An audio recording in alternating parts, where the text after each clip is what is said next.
yığlatma, yığlatma.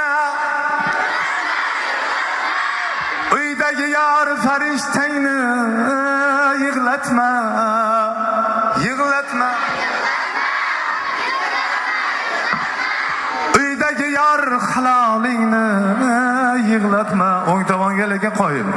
Amanlık mağla kılsa kuandı.